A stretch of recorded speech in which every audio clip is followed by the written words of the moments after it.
शेख और आप देख रहे हैं बुलंद टीवी न्यूज पर इस वक्त की खबर। पत्नी और पति के परिजन पति को कर रहे हैं प्रताड़ित। पति हुआ पत्नी से परेशान। आपको बता दें कि जनपद बिजनौर के थाना बड़ापुर क्षेत्र के ग्राम इनायतपुर का रहने वाला है तनवीर की शादी ग्राम इटावा थाना कोतवाली शहर बिजनौर के साथ हुई थी।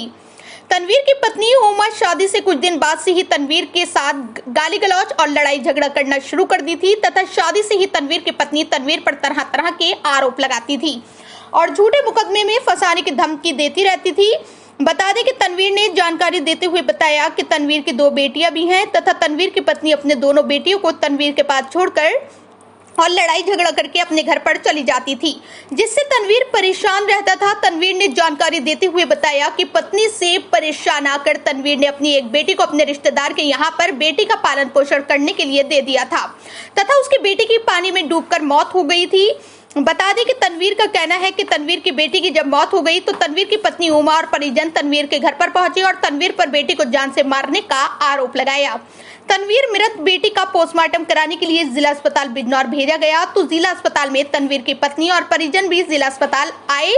आते ही तनवीर के साथ में गाली गलौज और मारपीट करना शुरू कर दिया तथा तनवीर को पीट कर घायल कर दिया और तनवीर के गंभीर चोटें आईं। तनवीर ने पूरी घटना की जानकारी पुलिस प्रशासन को दी और न्याय की गुहार लगाई।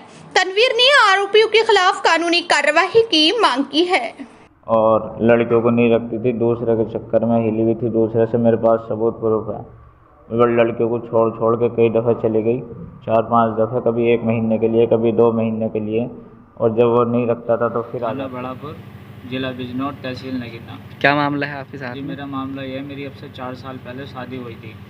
ये बिजनौर इटावा में, बड़ा इटावा है। तो मेरी शादी वहाँ पे हुई थी। तो वो लड़की से जब मेरी शादी हुई थी तो वो लड़की जो है जैसे 1-2 महीने हुए तो वो शादी से पहले भी कंपनी में काम करती थी। तो जिस लड़के से वो हिली हुई है उससे बातचीत करती है, उसके चक्कर में ने बच्चों को भी नहीं देखा है। मेरे कुछ समय बाद एक बेटी पैदा हुई, उसे भी छोड़ के वो चली जाती थी। फिर दूसरी भी बेटी हुई, दोनों बेटियों को घड़ी कई मरतबा छोड़ के वो चली गई है। छोड़ने के बाद में मुझे मजबूर होकर एक छोटी वाली बेटी मुझे देनी पड़ी अपनी रिश्तेदारी में, जिसकी के पानी में गिरने से उसकी मौत हो गई। उसका आरोप मेरे ऊपर लगाया है कि मेरे हस्बैंड ने, तनवीर ने, फांसी लगा के उसे मारा है, गला घोट के मारा है। जिसमें कि कोई भी बाप हो वो जल्दी से अपने बच्चों को ऐसा नहीं करता है, या माँ भी भले से हो। मैंने अपने बच्चे के साथ ऐसा नहीं करा है, ठीक है। और वो जो है छोड़ के उसकी खातिर मैंने, अगर वो छोड़ के नहीं जाती तो हो सकता है मेरी बच्ची ज़िंदा होती।